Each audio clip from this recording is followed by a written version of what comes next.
So today I'm going to show you my dividend tracker spreadsheet. We're actually going to hop over here on the computer so you can just follow along in real time. Now we're zoomed out as a whole so you can see everything all at once, and I'll zoom in just a little bit more. And as we go through this is something I put together over the years as somebody who loves dividend investing. And if you want to check out the link in the show notes down below. Helps me out, just a couple of bucks, and you can have a copy of this as well. And if you don't want to purchase, no problem, and you want to make it yourself, you can maybe get some ideas from my dividend tracker here as well. So let's kind of zoom in a little bit here and we can talk a little bit more about this. Now, I've actually been tracking my dividends for some time, and as I was going through, I was having a hard time just kind of trying to compare year over year or month over month or even quarter over quarter. And that's kind of what started this whole template right over here for me, which is actually being able to see how I was performing over time. Now, obviously I can go back and, keep track of everything looking at the stats or the statements, I should say, from these companies.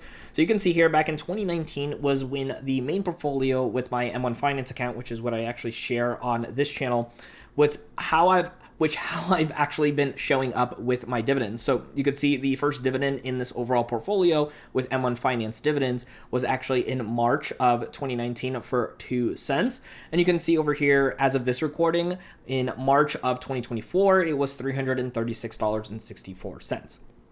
Now, for me, I'm actually getting to the end of these piles or these columns here, and I'm going to be adding some more for 2025 because we're in the last quarter of this year. But no less, when you do a purchase, it actually will typically have updated years on there for you as well. So that way you are getting a couple of pillars automatically for you. But of course, you can always just add in extra pillars if needed as time goes on and you're keeping track of these dividends.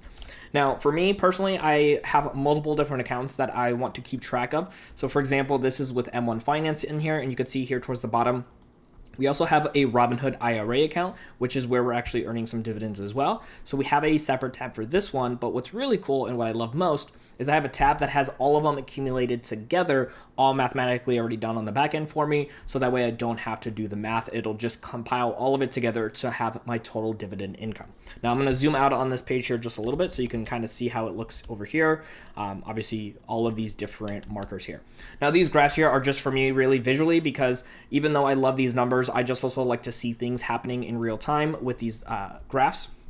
And especially as I plug in numbers, it looks so beautiful. Now I can't actually plug in the numbers on the total dividend income side because again, it's all mathematically structured. So if I actually go back here into my M1 Finance and let's go ahead and say November of 2024, we're gonna make $300.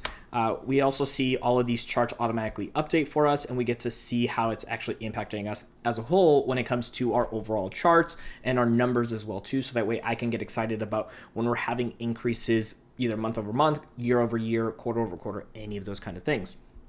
Now, again, for me as well too, I also do have an additional sections here, which I'm going to zoom in and scroll through.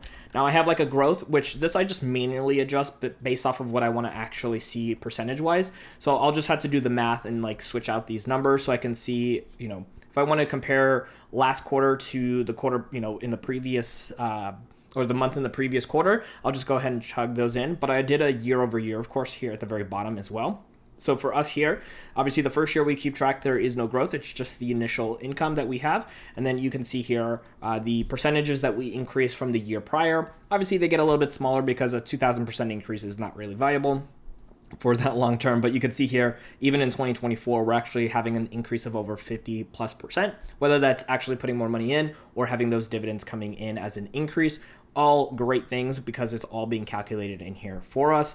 These quarters are also done automatically for us as well. And then I do color coordinate the different quarters. So January through March, you can see are in one section of colors, and then April through June, also another set as well. So that way we can visually see things in separation. So that way we can do those comparisons, and then those quarters again just automatically get put all together for us. So also over here as well, we have our months year to date. And what that really means is we want to see how much we're making on average. So with 2024, obviously we were just projecting what we were going to make in November here, and that would actually put this at 11 months. We can see our monthly average change here because now it's taking all 11 months and our total income that we've made so far and actually dividing it by that number of months. So we can actually see a more accurate description of what we were expecting to make on a regular basis. Now, obviously some months pay more, some months pay less, but that's the beauty of having this average as well as seeing everything in real time.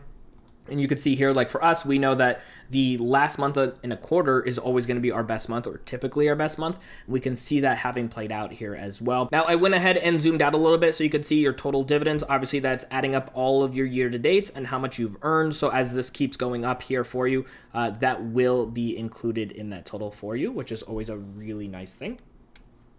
So if we go ahead and let's just say in December of 2024, we make an extra 400, you see that number actually increasing in there, as well as with your charts. So you can see how you are improving, again, month over month, quarter over quarter, or even year over year. Those are just really nice numbers to kind of see all in one place.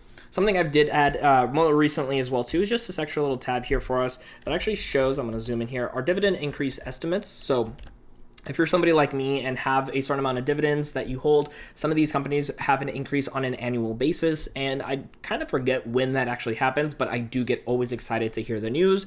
And instead of having to go funnel around and look for when they typically do that, I decided to create this little tab over here as well that, of course, you get in here, which will allow you to put in the symbol of the company that you have, the estimated day or month, I should say, that they actually increase. And then I actually also like to put in the last increase as far as percentage, and then the year that they did that. And then if they have any special dividends, which in our case is only with Costco on this one, but we did want to put it in there in the last time that happened. So we can kind of keep track of these things as well, too. So it's always exciting time for us. You can see here in this section, it looks like February, kind of March, April, and May is when most of our companies have an increase. And this actually sparked it with Microsoft because they did do a nice increase. And I had to go look around for when the last time they actually did that, which was about the same time frame in every year. So we wanted to keep that extra track. So that's going to be in there for you on the slides over here. And again, just coming back here for us as well, if you want to go ahead and just take some of these ideas, by all means, you're more than welcome to. Obviously, make sure you put in your math numbers in there properly for you so all of that kind of works out best for you. And if you want to just go ahead and get started and utilize this just for a couple of bucks, I'll have it available for you to go ahead and purchase on my website. Helps me out so I can make more content like this. I'll also keep improving this. So if you purchase it and I do some big update, I will make sure to send you a new file for that as well. Now, if you're actually curious to see my dividend portfolio now that you've seen my income tracker, go ahead and check out my video right over here on screen to learn all about it.